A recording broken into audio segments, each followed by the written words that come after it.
Dans cette vidéo, on va parler d'HyperOS 3.0 et surtout de l'interface Xiaomi. Je vais te donner des astuces sur ton téléphone Xiaomi en se basant sur la nouvelle mise à jour 3.0. Donc, il est fort possible que tu connaisses déjà la plupart des astuces, mais on ne sait jamais, il y en a peut-être quelques-unes que tu ne connais pas. Bonjour à tous et bienvenue sur cette nouvelle vidéo. Comme d'habitude, c'est Hugo, n'hésite pas à t'abonner et à liker. Allez, c'est parti!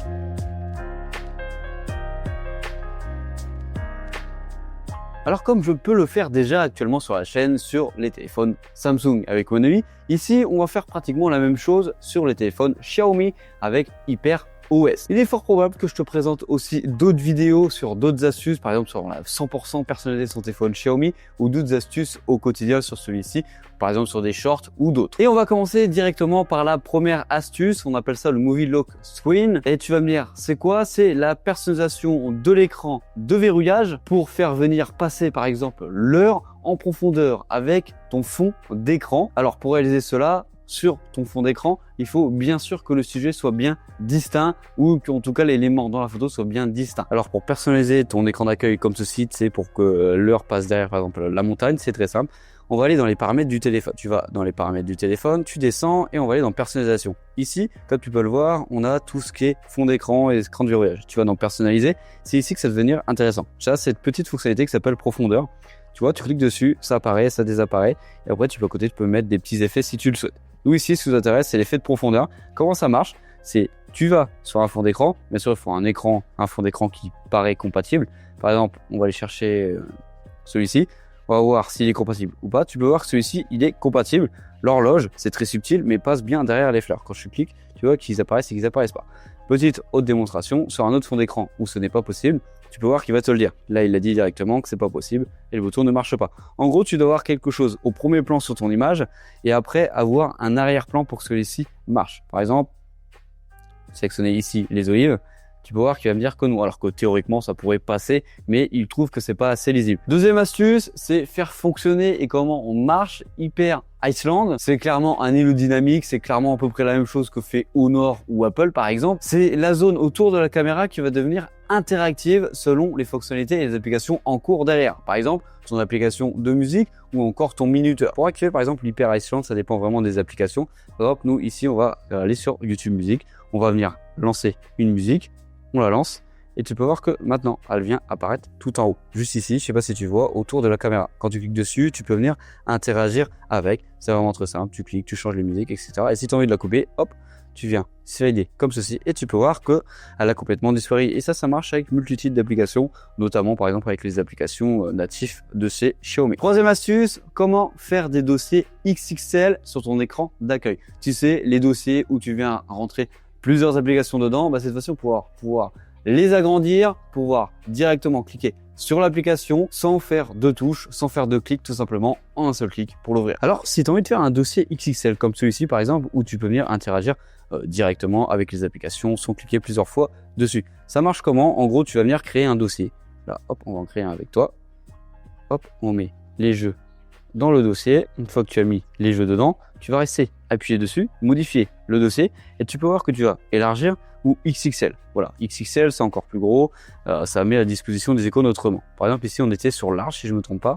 Par exemple on va ici, on va dans XXL et tu peux voir que maintenant ça a complètement changé les icônes. Quatrième astuce, tu savais que tu peux venir supprimer l'entièreté des noms des applications et tu vas me dire ça sert à quoi? C'est généralement pour les personnes qui cherchent à avoir une interface encore plus épurée en supprimant le superflu, c'est-à-dire que là on aura simplement que les icônes des applications. Si tu as envie de supprimer les noms des applications comme ici par exemple Snapchat, c'est vraiment très simple. Tu vas slider comme ça, paramètres, plus et tu vas aller chercher dans les paramètres, ne pas afficher le texte. C'est l'information qu'on a juste en bas ici. Tu cliques dessus et tu peux activer n'importe où par exemple. Alors comme tu peux le voir, tu avais aussi sur les widgets, si tu veux qu'il n'y ait pas de nom juste sur les widgets, ça c'est vraiment à toi de choisir. Une fois que tu as cliqué sur n'importe où, on revient ici et tu peux voir qu'il y a plus du tout de nom sur les applications. Et si tu veux que ce soit juste sur les widgets, tu refais la même manip, paramètres, plus, et tu redescends, tu vas ici sur les widgets, et comme tu peux le voir, il n'y a plus de nom sur les widgets, mais tu as aussi les noms sur les applications qui restent pour quelque chose de beaucoup plus épuré et de beaucoup plus personnalisable. Cinquième astuce, tu savais que dans la galerie, tu pouvais venir détourer n'importe quel objet ou n'importe quelle personne dans des photos. En gros, tu peux enregistrer indépendamment un objet que tu as déjà pris en photo, en gros le détourer pour l'enregistrer à côté. Donc tu peux enregistrer un objet que tu as déjà pris en photo autre part. Maintenant, pour venir détourer une photo, en tout cas détourer l'objet d'une photo, c'est très simple. On va aller dans la galerie du téléphone, on va aller sélectionner une petite photo sympa, par exemple celle-ci. On a bien un objet distinct dessus. Pour que ça marche, tu as simplement qu'à cliquer ici, tu restes appuyé dessus et tu vas avoir une petite animation qui te dit que le détourage a été effectué. Une fois cela fait, tu peux voir que tu as soit copié, soit sauvegardé, soit envoyé sur les 3 petits points. Sur les 3 petits points, c'est pour venir changer l'arrière-plan. Ici, tu as par exemple l'icône IA. Quand tu cliques dessus, ça va venir te demander de saisir des demandes, par exemple dessus, d'Xing, etc. Si tu as envie de rédiger quelque chose par rapport à l'image, etc. C'est comme toi qui choisis. Et quand tu cliques sur sauvegarder, tu peux venir l'enregistrer directement dans ta galerie. Hop, tu peux voir qu'elle est juste ici. Et tu peux venir après l'envoyer n'importe où. Donc tu as un détourage intégré directement dans le téléphone. Sixième astuce, tu savais que tu pouvais venir forcer le taux de rafraîchissement maximum sur ton téléphone sur n'importe quelle application. Je te montre tout de suite comment ça marche. Alors, comment forcer le taux de rafraîchissement au maximum sur son téléphone? Là par exemple, on est sur un 15T Pro, on va venir forcer le 144 Hz au maximum sur n'importe quelle application. Comme d'hab, on va dans les paramètres du téléphone et on va chercher affichage et luminosité. Quand tu arrives ici, tu descends et tu vas aller dans fréquence de rafraîchissement. Tu cliques dessus. Par défaut, ça va être en dynamique. Donc, en gros, ça va varier selon l'application, selon le Hertz disponible. En tout cas, le Hertz qui est utile sur l'application. Par exemple, si tu lis un texte, ça sert à rien de descendre en 144 Hz.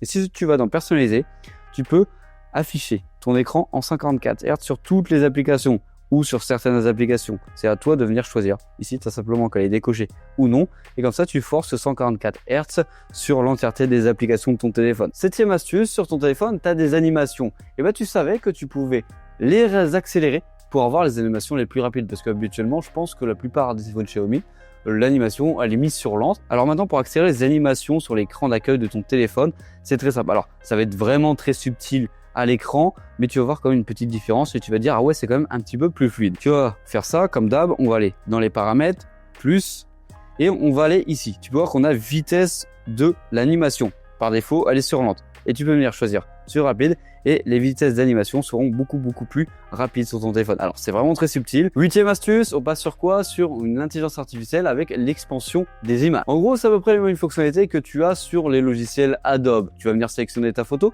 et tu vas pouvoir agrandir le décor. Par exemple, tu as pris une photo portrait de quelqu'un, mais tu t'es dit, ah ouais, quand même, le décor était pas mal, je voudrais bien une deuxième version. Non, pour agrandir une photo, c'est très simple. On va toujours dans la galerie, on va venir sélectionner une photo, par exemple. Celle-ci, tu peux voir à quoi ressemble la photo de base. Ici, c'était soit en zoom x5 avec le téléphone. On va aller ici et tu vas aller ici dans créer. Une fois dans créer, tu peux voir que tu as étendre. Tu cliques sur étendre et comme tu peux le voir par défaut, il te propose ceci. Toi, tu peux venir l'étendre au maximum à 200% ou comme tu veux. Ici, tu es automatique. Ici, tu as personnalisé. Ici, si tu veux l'étendre dans un format comme tu veux. Par exemple, là, on est sur une photo en 4 tiers. Je veux que la photo à la fin, elle soit en 16/9. Tu cliques sur démarrer et ça va venir étendre la photo pour le mettre au format que tu lui as souhaité. Tu peux voir que ça a bien étendu l'image. Bon là, ça n'a pas très bien fait l'extension d'image. Il n'a pas compris que c'était un arbre qui était beaucoup plus épais que ça. Mais en tout cas, tu peux venir l'étendre selon ce que tu veux. Par exemple, on en refait une deuxième. Hop, on va venir l'étendre. Hop, extension de l'image. Hop, il est en train d'étendre l'image. Là, il a quand même beaucoup plus compris comment ça marchait. Et comme tu peux le voir, tu as l'image d'avant. Donc, tu peux venir les étendre plusieurs fois si le rendu ne te plaît pas. Neuvième astuce, je crois que ça fait longtemps que c'est quand même là sur le téléphone Xiaomi, 1 ou 2 ans, mais je vais te montrer comment on l'active parce que peut-être qu'on ne le sait pas par défaut. C'est que tu peux venir corriger ou transformer ton texte dans un style genre informel ou etc. directement depuis le message que tu es en train d'écrire. Mais petit bémol, c'est Xiaomi, c'est qu'ils utilisent le clavier Google, c'est-à-dire que ce n'est pas intégré directement dans le clavier. Il faut faire une petite manip pour pouvoir l'activer à chaque fois. Pour activer la correction d'orthographe, c'est vraiment très simple. Là, tu peux voir que j'écris un petit texte en faisant délibérément des petites fautes.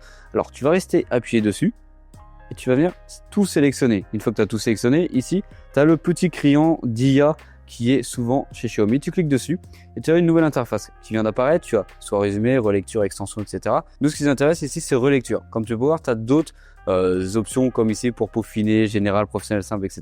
Tu as même le résumé sur les sites internet si tu le souhaites ou pour même extendre. Nous, ici, ce qui nous intéresse, c'est revisiter aussi le texte. Par exemple, tu vois qu'il te fait les corrections, il te montre comment ça marche, tu le copies, tu supprimes ton texte et après, tu viens le recoller directement pour avoir une correction directe de celui-ci. Donc voilà, on arrive sur la fin de cette vidéo. Comme d'habitude, j'espère qu'elle t'aura plu. C'était une petite vidéo assez courte sur les 9 astuces qu'on peut partager sur ce téléphone Xiaomi ou sur l'interface HyperOS 3.0. Comme d'hab, en commentaire si tu veux une autre vidéo dessus. Je pense que la prochaine vidéo sur les astuces Xiaomi, ce sera sur une vidéo 100% où on vient personnaliser le téléphone. Comme d'habitude, c'était Hugo. Allez, bisous.